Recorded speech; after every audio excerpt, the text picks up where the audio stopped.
enseña. Nosotros tenemos que aprender a ser como niños delante de Dios. Nosotros tenemos que aprender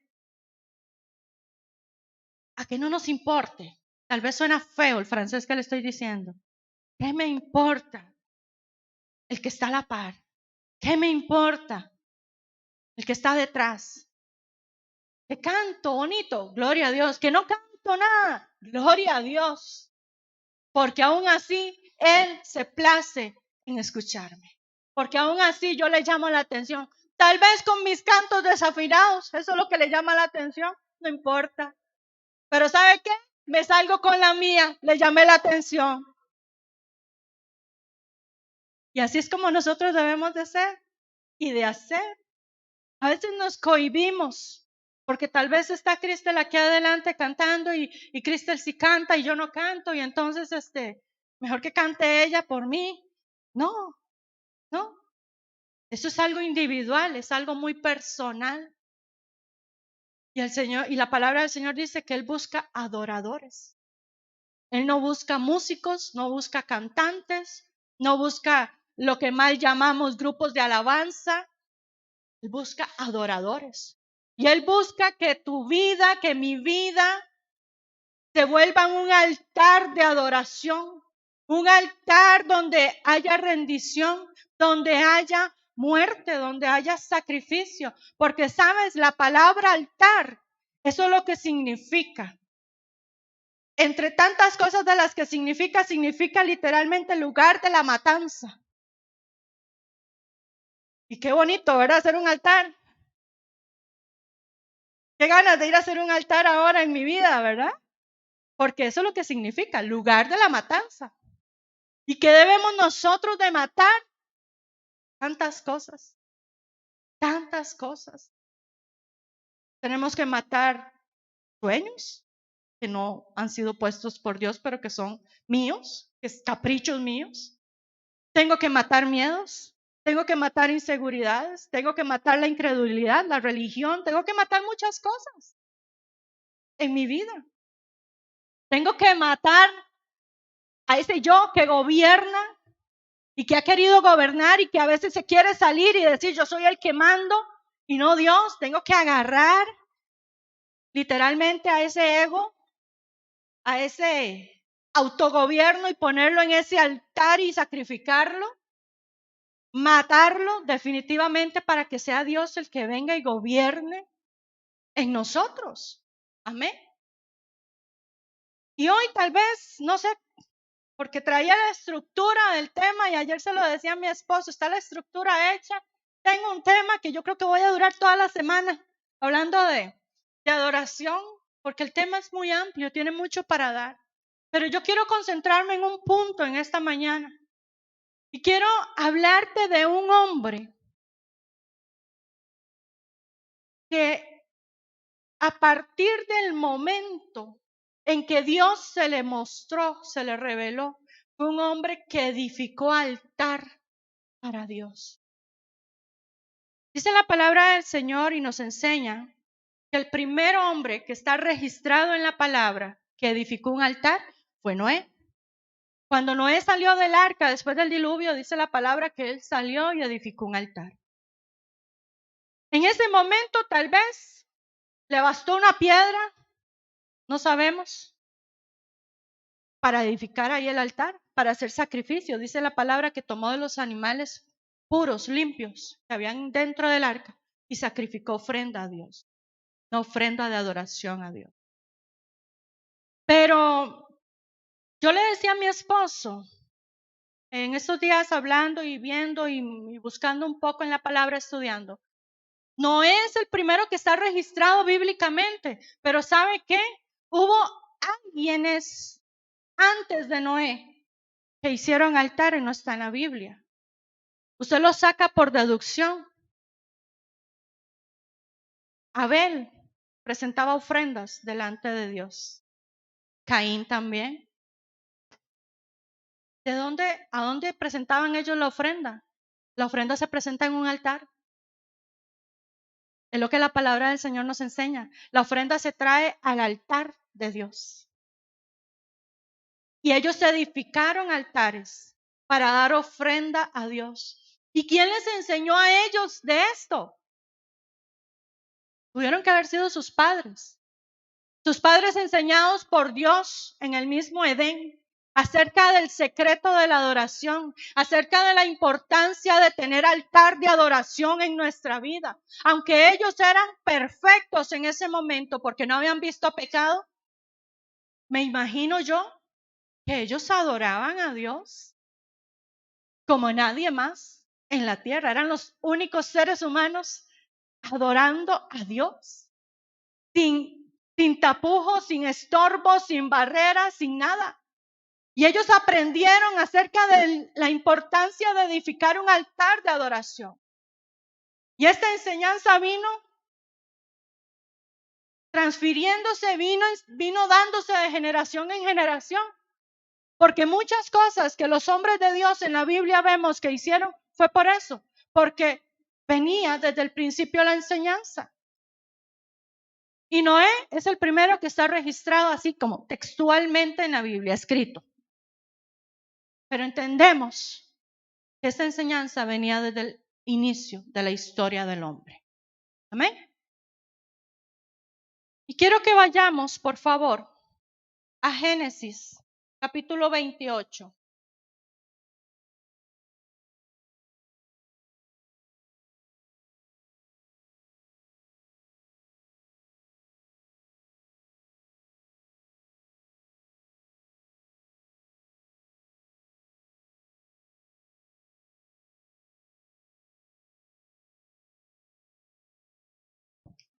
Ponerme los 4x4 porque si no, no veo. Génesis 28, versículo 13. En adelante dice la palabra del Señor así, voy a leer Reina Valera. Y he aquí, Jehová estaba en lo alto de ella, el cual dijo, yo soy Jehová, el Dios de Abraham tu padre y el Dios de Isaac. La tierra en que estás acostado te la daré a ti y a tu descendencia. Será tu descendencia como el polvo de la tierra y te extenderás al occidente y al oriente, al norte y al sur. Y todas las familias de la tierra serán benditas en ti y en tu simiente. Es la misma promesa que le dio a Abraham. Qué lindo, ¿verdad? Cómo Dios repite, cómo Dios vuelve a actualizar, a renovar las palabras, el pacto, las promesas que ha hecho a nuestros padres. He aquí, yo estoy contigo y te guardaré por donde quiera que fueres. Ese es el pacto de Dios. Y volveré a traerte a esta tierra porque no te dejaré hasta que haya hecho lo que te he dicho. Y despertó Jacob de su sueño y dijo, ciertamente Jehová está en este lugar y yo no lo sabía. Y tuvo miedo y dijo, cuán terrible es este lugar. No es otra cosa que casa de Dios y puerta del cielo. Y se levantó Jacob de mañana y tuvo la piedra que había puesto de cabecera y la alzó por señal y derramó aceite encima de ella. Jacob lo que hizo luego de ese encuentro fue levantar altar de adoración. Eso fue lo que hizo. Al tomar la piedra donde él se había acostado, la piedra que había tomado como almohada la noche anterior, y derramar el aceite, lo que hizo fue levantar un altar de adoración. ¿Sabe qué pasa? Luego de que Dios se encuentra con nosotros, luego de que el Padre nos encuentra, porque no es que nosotros nos encontramos con Él, porque los perdidos éramos nosotros. Él siempre ha estado en su trono alto, en su lugar de gloria y majestad. Él es el que nos busca, Él es el que nos atrae, Él es el que se encuentra con nosotros. Luego de un encuentro que marque nuestra vida, de un verdadero encuentro, no de un encuentro religioso. Como decía un hermano por ahí, una experiencia religiosa. No es eso lo que necesitamos. Algunos sí supieron de quién estaba hablando yo. No se les reveló carne ni sangre. No es eso lo que necesitamos. No son experiencias sensoriales, no es emociones lo que necesitamos. Necesitamos un encuentro de Dios con nosotros. que marque nuestra vida a partir de ese día. Entonces, a partir de ese momento, ¿qué hizo Jacob? Levantó un altar en nombre de ese, recordando ese momento, rememorando ese momento, el momento donde él dice, no sabía, no conocía. Él había escuchado de un Dios que amaba a su padre Isaac, de un Dios que amaba a su padre Abraham. Y ellos me imagino que le enseñaron. Y Abraham seguro como abuelo se sentaba a Jacob en las piernas y le contaba de las historias, de las vivencias, de las experiencias, de cuando Dios cada vez que podía se le revelaba, se le mostraba a él. Pero Jacob no había tenido su propia experiencia. Hoy necesitamos eso en nuestra vida. Hoy nosotros traemos a nuestros hijos a la iglesia. Hoy venimos a la iglesia muchas veces porque es la costumbre que adquirimos desde pequeños, pero no hemos tenido un verdadero encuentro con Dios. Por eso nos cuesta adorar. Por eso nuestra vida muchas veces no es una vida de adoración, de exaltación, de humillación a Dios, porque no ha llegado ese momento. Y Jacob lo dice muy bien. Y él dice, no sabía. Hasta el momento en que Dios se le reveló a él. Y Dios hace un pacto con él y le dice, estaré contigo hasta que haya hecho lo que he dicho. Iré contigo. Y entonces Jacob levanta el altar y derrama el aceite y establece ese lugar como un lugar de memoria, de encuentro con Dios. Quiero que vayamos al capítulo 35, por favor. Ahí mismo en Génesis. Y Jacob tiene su proceso de vida, porque cuando Dios se aparece a Jacob, es cuando Jacob está huyendo, porque se había jalado la torta, ¿verdad? En casa con su mamá y había robado la primogenitura de Esaú. Y él huía. Y fue cuando se encontró Dios con él. Cuando Dios aprovechó ese momento y se le reveló a él. Y Jacob pasa su proceso de vida, pasan unos años, pasa no sé cuánto tiempo, pero pasó bastante tiempo en ese proceso de vida de Jacob. Y dice la palabra del Señor, versículo 1. Dijo Dios a Jacob, levántate y sube a Betel y quédate allí. Y haz allí un altar al Dios que te apareció cuando huías de tu hermano Esaú. Entonces Jacob dijo a su familia y a todos los que con él estaban, quitad los dioses ajenos que hay entre vosotros y limpiados y mudad vuestros vestidos. ¿Sabe qué? No podemos levantar un altar de adoración con cosas viejas en nuestra vida. No podemos levantar un altar de adoración si no estamos limpios, si no hemos renunciado, si no hemos pasado un proceso de renuncia, de muerte, de arrancar lo viejo, de quitar de nuestra vida malas costumbres, hábitos, de quitar de nuestra vida todo aquello que para Dios no es agradable. Usted y yo no podemos hacerlo. No podemos. No podemos, de nuestra boca no puede salir bendición y maldición. Yo no puedo adorar a Dios con la misma boca que tal vez estoy hablando mal, con la boca que tal vez digo malas palabras, con la boca que tal vez ofendo, con la boca que tal vez hiero y lastimo a otras personas. Entonces, ¿qué pasa? Jacob da una orden, limpiaos. ¿Por qué? Dios siempre, el Padre siempre ha pedido eso para con su pueblo y sus hijos. Cuando el sacerdote tenía que entrar al tabernáculo y ofrecer ofrendas, el ofrecer la adoración a Dios, ¿qué tenía que hacer él? Limpiarse y asegurarse de que cumplía las condiciones para entrar a la presencia de Dios y no caer muerto. Gracias a Dios, hoy usted y yo gozamos de misericordia. Gracias a Dios, hoy usted y yo estamos lavados por la sangre de Cristo. Gracias a Dios, usted y yo hoy podemos entrar directamente a su presencia porque su sangre nos hace aceptos, porque esa sangre nos ha lavado de todo pecado. Amén. Y porque usted y yo hoy tenemos la conciencia, espero yo, despierta. Y usted sabe cuando usted mete la pata hasta aquí, ¿verdad? Y entonces usted tiene la oportunidad de arrepentirse y usted tiene la oportunidad de volver a pedir perdón delante de Dios. Y ahora sí, seguimos, Señor, seguimos. Borrón y cuenta nueva. Pero ¿qué pasa? Es necesario. No podemos entrar a la presencia con las manos sucias. No podemos entrar a la presencia con el corazón sucio. Tenemos que lavarnos, tenemos que limpiarnos. Y eso solo sucede en las aguas del Espíritu Santo. Eso solo sucede con el fuego del Espíritu Santo en nosotros, que consume, que quema todo lo viejo, toda hojarasca, toda paja, como siempre yo lo declaro.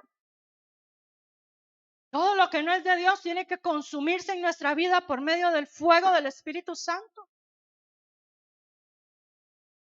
Entonces, ¿qué pasa? Usted y yo tenemos que levantar altar de adoración a Dios, pero tenemos que hacer un examen, tenemos que limpiarnos, tenemos que revisarnos y empezar a cortar con toda enseñanza tal vez errónea, con toda religión en nuestra vida. ¿Sabe por qué? Porque como siempre lo digo, a veces salimos del frente y a veces estamos de este lado y hablamos de idólatras, hablamos de pecadores, pero nosotros muchas veces estamos en la misma condición. Y un día esto lo enseñaba en una clase que daba. Tenemos que tener mucho cuidado de no emitir juicio, de no juzgar, de no decir aquel. ¿Sabe por qué? Porque a veces yo estoy en la misma condición y a veces hasta peor, me enseña la palabra del Señor. Mucho silencio. Pero que la palabra esté llegando, que la palabra esté entrando.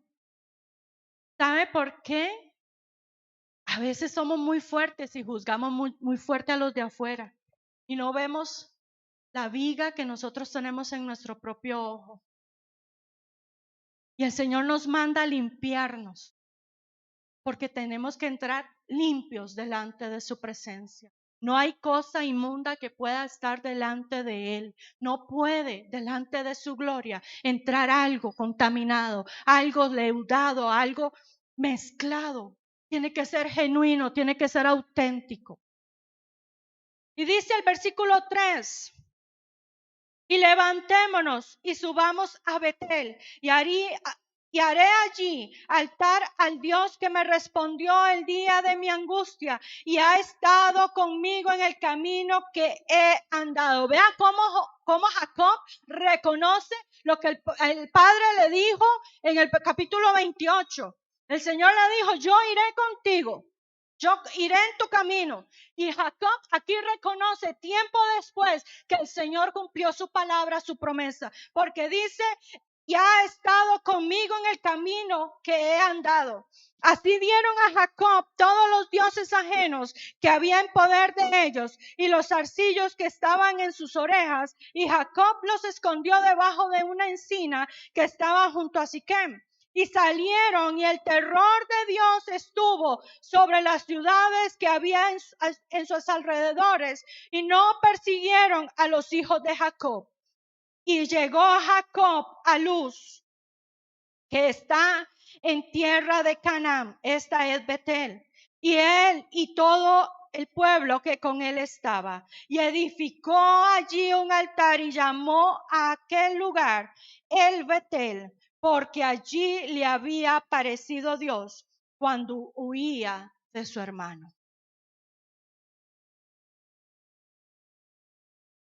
Jacob no solamente fue marcado por un encuentro, Jacob fue cambiado y transformado cada vez que tenía un encuentro con Dios.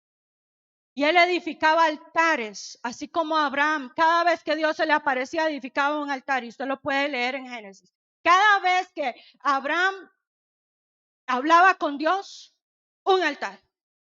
Dios le decía algo, se le aparecía un altar. un altar, un altar. ¿Por qué? Porque eso le hacía memoria a Abraham de todas las cosas que Dios le había dicho, de todas las promesas, del camino que habían recorrido juntos. Y lo mismo estaba pasando con Jacob. Dios le decía a él y él edificaba el altar. Algo que caracterizó a estos hombres fue la obediencia. Fue la obediencia. Y la bendición vendrá cuando en mi altar de adoración haya obediencia a Dios. La provisión, los milagros vendrán cuando en mi altar de adoración haya obediencia. Y eso pasó con Abraham. Dios le pidió algo que a nadie más le había pedido. Su hijo, su único hijo. Y Abraham obedeció. Y Abraham se llevó a su hijo a ser sacrificado. Y su hijo le preguntaba, ¿y el sacrificio, papá? Y Abraham tuvo una expresión en medio de ese camino. Dios proveerá para el sacrificio. Vean la seguridad que hay cuando usted y yo conocemos a Dios. Que no importa lo que estemos viviendo, no importa lo que tengamos que entregar. Dios tiene el control de todas las cosas. Amén. Y Abraham le dijo eso a Isaac. No se duerma. No le dijo eso. Se lo digo a usted. No se duerma.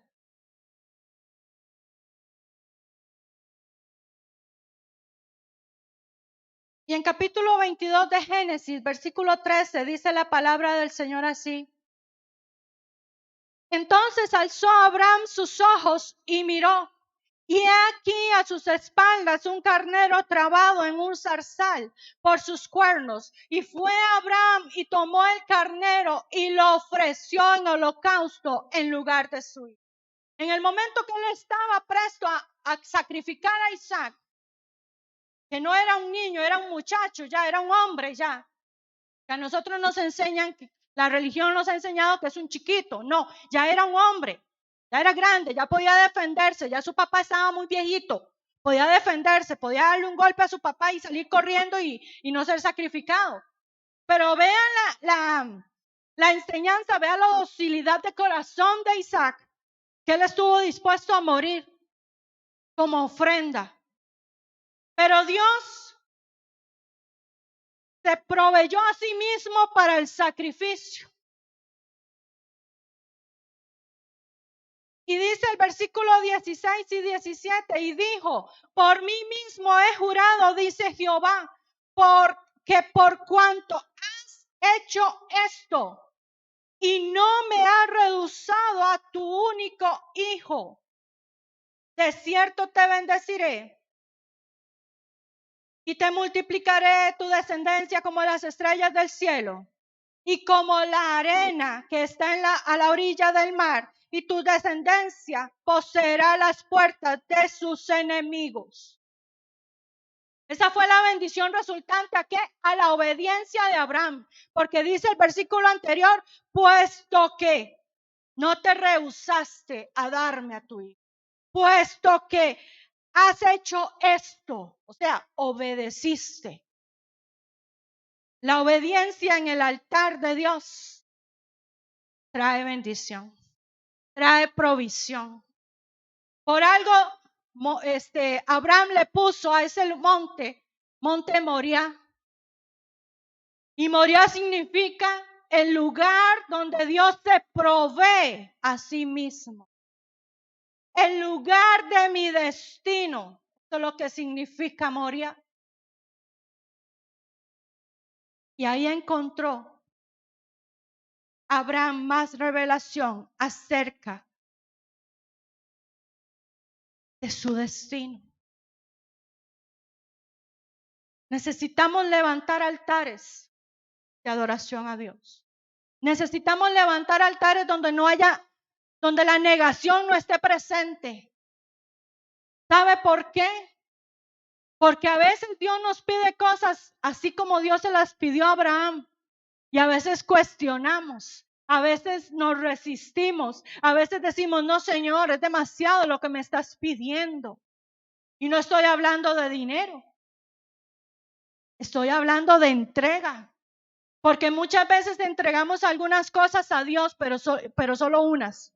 Hay otras que todavía las gobierno yo. Hay otras que todavía las gobierna la carne. Hay otras que todavía las gobierna, no sé, ¿quién? Y a veces el Señor pide tiempo y no estamos dispuestos a dárselo. Y nos peleamos y nos resistimos. Y le decimos al Señor, Señor, no tengo tiempo. Pero ¿saben quién? Como dice el pastor, de 12 de la noche a 5 de la mañana hay mucho tiempo para hacer las cosas. ¿Y sabe qué? Es cierto. Es cierto. Yo he estado experimentando eso. A veces no. Ya como un reloj, 1 de la mañana, a veces abro los ojos, 1 hora y media. Y si le doy chance, me desperté, que no me dormí más. ¿Y sabe qué? Me da tiempo de orar, me da tiempo de hacer videos para subir a la página de la iglesia, me da tiempo de leer la Biblia, me da tiempo de buscar cosas que quiero estudiar. Y a veces me voy durmiendo 4 de la mañana, 5 de la mañana. Y hay días donde la factura se me pasa físicamente. Pero ¿sabe qué? No cambio esos tiempos por nada. Porque a veces la noche que logro dormir, sueño y amanezco más cansada de soñar que haber estado despierta en la presencia de Dios. Y lo que yo recibo en la presencia del Señor en esas madrugadas, nadie me lo da. Nadie. No me lo da un día entero. ¿Sabe por qué? Porque en el día yo tengo que ser mamá. En el día tengo 3 hijos llamándome cada 5 minutos. En el día tengo cosas que hacer en mi casa. En el día tengo que atender un celular. En el día tengo que atender otras cosas ministeriales fuera de la iglesia. No me da tiempo. Para eso está la madrugada. Y así lo he entendido. Y lo que recibo de Dios, a ninguna otra hora lo recibo. Solo en ese tiempo. Solo en ese tiempo. Ayer decía nuestro padre espiritual en un seminario que estábamos acerca del ayuno. A veces Dios nos pide ayunar y no porque Él necesite que nosotros ayunemos, es porque nosotros necesitamos ayunar y Él lo sabe. Y no lo hacemos. No lo hacemos. Nos da hambre, es cuando más comemos o medio ayunamos. Empezamos el ayuno y a la hora siguiente ya estamos viendo el reloj a ver cuántas horas nos faltan, porque ya estoy que me desmayo, porque ya estoy ansiosa. ¿Sabe qué? Es más lo que pierdo con esa actitud que lo que logro obedeciendo a Dios, porque es mucho lo que Él me puede dar en mi acción de obediencia, en mi acción de sacrificio. Y si nosotros decimos que somos el altar de Dios caminando, el altar de Dios moderno, tiene que haber sacrificio y muerte constante en nuestra vida. Y a veces tenemos que tomar esta carne que a veces, pues, está un poquito abundante en nosotros, ¿verdad? Y tomarla y ponerla en el altar. Y sacrificar un día, sacrificar 2 días. ¿Sabe por qué? Porque el nivel de gloria que puede venir a su vida, nadie se lo puede dar más que Él en respuesta a su obediencia. Nadie más. Los milagros que usted puede vivir en un momento de obediencia, en una acción donde usted diga, no, voy a sacrificar esto. Dios puede moverse en una mañana de ayuno, en una madrugada de vigilia, Dios puede moverse y hacer lo que no ha hecho antes. ¿Por qué? A causa de la obediencia, a causa de hacer lo que Él nos está pidiendo. Pero es lo que está faltando hoy en la iglesia de Cristo. La iglesia hoy está muy viva, necesita morirse. La iglesia hoy tiene que morir. ¿Morir a qué? A sus deseos, a sus pasiones, morir a la carne, morir al yo, morir a lo que yo quiero, a lo que yo anhelo, a lo que yo necesito. ¿Sabe qué? Dios tiene más conocimiento de lo que tú y yo necesitamos que nosotros mismos. Porque Él nos conoce, porque Él nos creó, porque Él nos formó. Y Él sabe lo que tú y yo necesitamos. Por eso a veces nos pide que vayamos al altar. Por eso a veces nos pide que edifiquemos un altar. Que hagamos como Elías, que reedifiquemos el altar, el cual hemos abandonado por la misma costumbre. Y Elías tuvo que venir y reedificar un altar al cual el pueblo de Dios le había dado la espalda, al cual el pueblo de Dios había abandonado, el cual el pueblo de Dios se había olvidado por irse detrás de otros dioses. Y Elías tuvo que reedificarlo, limpiarlo y clamar para que sobre ese altar descendiera fuego. Y fue uno de los mayores milagros que Elías hizo y provocó con su oración. Cuando tomó un altar arruinado, cuando tomó un altar olvidado y lo limpió, lo reedificó, lo reconstruyó. Hoy necesitamos hombres y mujeres como Elías, que tomen los altares que están olvidados, los altares que están sucios, los altares que están en ruinas, y comencemos a limpiar. Comencemos a prenderle el fuego a esos altares para que sucedan milagros. Estamos orando y declarando que somos la generación que va a traer un avivamiento. Y todo el mundo dice amén. Ahora no, en otro momento, en otro lugar. Amén. Pero ¿sabe qué?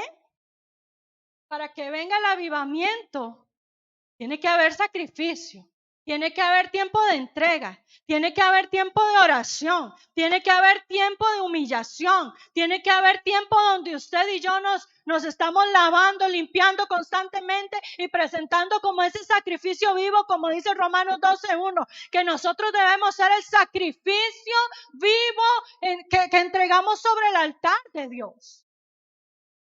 No va a venir el avivamiento a esta ciudad, no va a venir el avivamiento a esta nación, hasta que un pueblo, hasta que alguien entienda que debe de convertirse en un altar donde haya provisión de Dios, en un altar donde haya milagros, en un altar donde haya encuentro. ¿Sabe qué?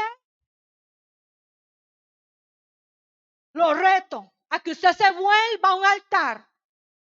Y que donde quiera que usted vaya, la gente que hable con usted pueda decir y pueda reconocer a ese Dios que está en usted. Y que pueda decir, oiga, ¿qué es eso que usted tiene? Es que desde que empezamos a hablar, hay algo en usted tan diferente. Yo lo veo animado, lo veo contento. Es que las palabras que usted dice, a cómo está ahora el mundo, a cómo está la situación, necesitamos volvernos altares de encuentro, altares de cambio, de transformación de la gente, que con solo toparse con nosotros, que con solo hablar con nosotros podamos impartir, nosotros podamos transferir, nosotros podamos ministrar la presencia de Dios en ellos. Y quede la gente marcada, quede la gente con esa inquietud de buscar a Dios.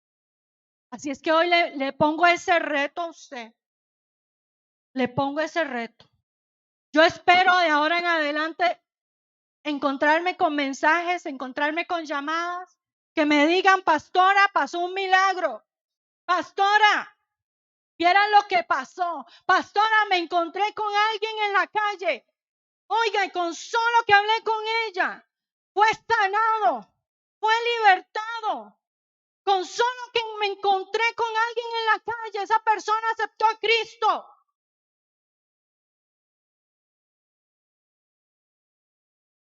Tenemos que volvernos altares donde la presencia se manifieste con poder, donde la presencia se manifieste con milagros. Y no es porque nosotros seamos muy cargas o porque por la cara bonita que cada uno de nosotros tiene, no es por eso. Es por gracia y misericordia. Es porque Dios tiene un llamado para nosotros. Y nosotros tenemos que volvernos esos entes, esos medios por los cuales Dios se manifiesta aquí en la tierra. Hemos orado y hemos declarado, Señor, venga tu reino. Que venga tu reino. ¿Sabe qué? Cuando Jesús andaba aquí en la tierra y decía que el reino de Dios se había acercado, que el reino de Dios estaba aquí en la tierra, ¿no es cierto que Jesús hacía milagros? ¿No es cierto que Jesús cuando se encontraba con las personas cambiaban, lo reconocían, eran transformados? Bueno, pues que venga el reino de Dios a desamparados. Que venga el reino de Dios a este lugar. Que venga el reino de Dios a nuestra vida.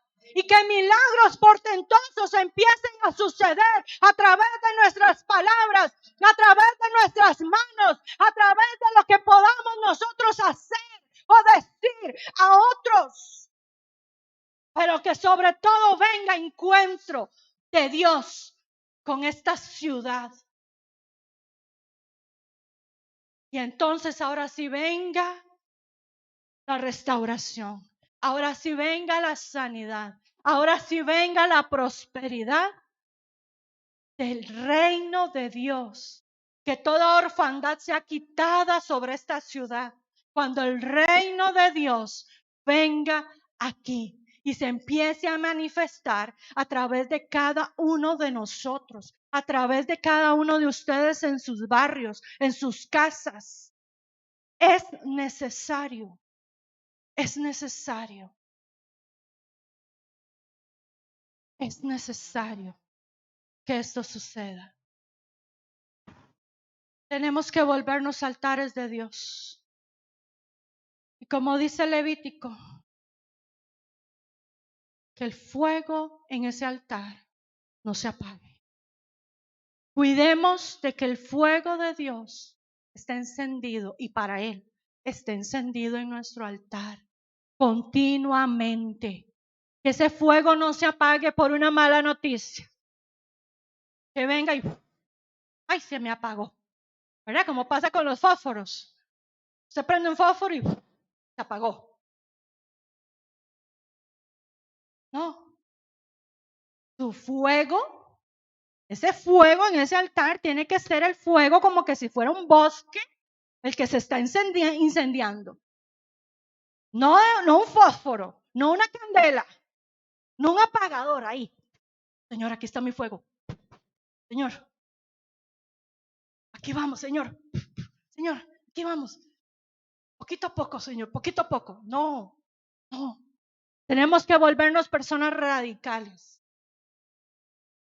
Personas sabias, personas entendidas. Y sabemos que para este tiempo es necesario que se levante una generación de fuego, una generación que traiga cambio y transformación a las ciudades. Pero vamos a empezar por la nuestra. Antes de salir a exportarnos, vamos a empezar por la nuestra. Usted va a empezar a ser ese ente, ese motivador, ese causante de cambio en la alameda donde usted vive, en la calle donde usted vive. Usted se va a volver ese motivador, ese provocador, que la luz el fuego de Dios en el altar en su casa, en su vida, se mantenga encendida y sea un atrayente para otros, para otros. Así como atraen los mosquitos en las noches, ¿verdad? Los bombillos. No atraiga mosquitos, no atraiga parásitos, no atraiga a alguien que le venga a chupar a usted la energía y la, ¿verdad? No, no, no, no, no, no, no. Se atraiga personas, el reino, atraiga personas que puedan ser cambiadas y transformadas, así como usted lo ha hecho, como ha sucedido con usted y está sucediendo. Amén. Padre, bendecimos esta mañana, Señor. Yo declaro, Padre Santo, que nos volvemos altares de adoración continua. 24/7, Señor, delante de ti adorando, delante de ti, Señor, proclamando tu verdad, delante de ti, Señor, recordando las obras maravillosas que has hecho para con nosotros, recordando, Señor, que no hay nadie como tú, Padre. Y sabemos y entendemos que no es estar 24/7 de rodillas en un cuarto. Es que con nuestro actuar, es con nuestro testimonio, es con nuestro diario vivir, Padre, que nuestra vida se volverá un altar, se volverá un altar de adoración, un altar de encuentro, un altar de milagros, un altar de intercesión, un altar de provisión, Señor, un altar de bendición, no solo para nosotros, para nuestra casa, sino para todo aquel, Padre, que con propósito y diseño encontremos, Señor, donde quiera que vayamos. En el nombre de Jesús. Bendigo a tu iglesia, bendigo a tu casa, bendigo a tus hijos, Señor. Y declaramos, Padre, que entramos en la nueva temporada. Temporada, Señor, donde en medio de la adoración sucederán milagros de todo tipo. Donde en medio de tu presencia, Dios, la sanidad viene a los cuerpos, al alma, al corazón y a la mente de tus hijos, Padre Santo, donde milagros de todo tipo comenzarán a suceder en el nombre de Jesús. Amén y amén.